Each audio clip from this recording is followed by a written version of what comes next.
Hi, I'm Laura Hodson, co-founder and CEO of Nourish. Nourish is the first patented spill-proof bottled water for kids and ready-to-serve baby bottle. There we were with a great idea and really no clue what to do with it. And I had received great advice from someone years ago that said if you don't tell people about it, they can't help you. So I really just started telling people I knew about my idea.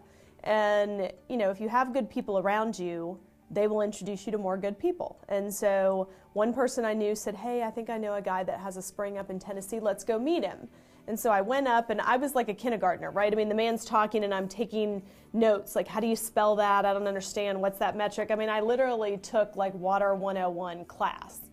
And each time I learned something new, I had another question. Well, how would I package it? How would I do this? I hadn't even started to think about where I was going to sell it. I just needed to figure out what it looked like.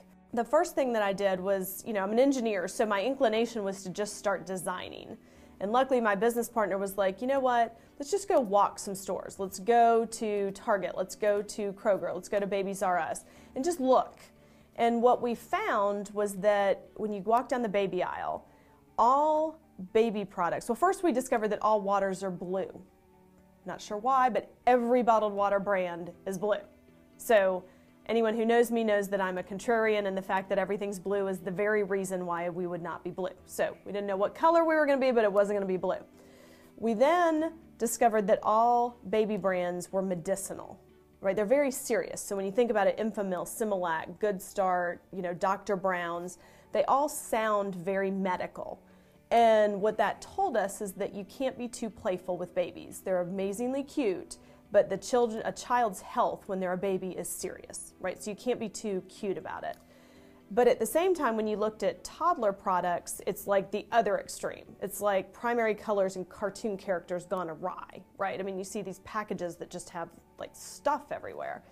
And so we kept saying to ourselves, how do we come up with a brand that is serious but soft, can be trusted, but you can have a relationship with it, right? Because most people don't sort of feel an emotional attachment to a medicine brand.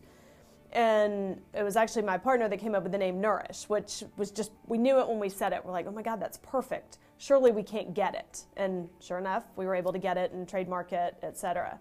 But it allowed us to, I think beyond the product. And I remember years ago working with a gentleman named Lee Clow at Chiat Day, who's a branding expert, and he always used to say that a timeless brand doesn't describe the product, it describes your attitude. And I think that's so cool, right? I mean, Nike, just do it. Nike doesn't have to make shoes. Just do it is an attitude. It's an attitude of, I can accomplish anything, I'm gonna go for it, it's all about action. And so Nourish fit that mold for us. Nourish didn't have to be about a bottle or water or anything else. It could be much broader, but it was emotional, it was soft, and it was healthful. And so we kind of took the name and then we did a little study and said, okay, some brands kind of have cornered the market on a color, right? Red is Coca-Cola and brown is UPS, orange is Home Depot. And so we were like, what color is not dominated by a consumer brand? And we kind of came up with green and yellow. And yellow just stinks for marketing, which I hate to say because I went to Georgia Tech and I love yellow. But so we knew we were going to do green, and it had to be a very distinct, like it couldn't be a normal green. It had to be something very distinct. So all of that happened before we ever thought about where we're going to sell it. I mean, we spent a lot of time on sort of product design.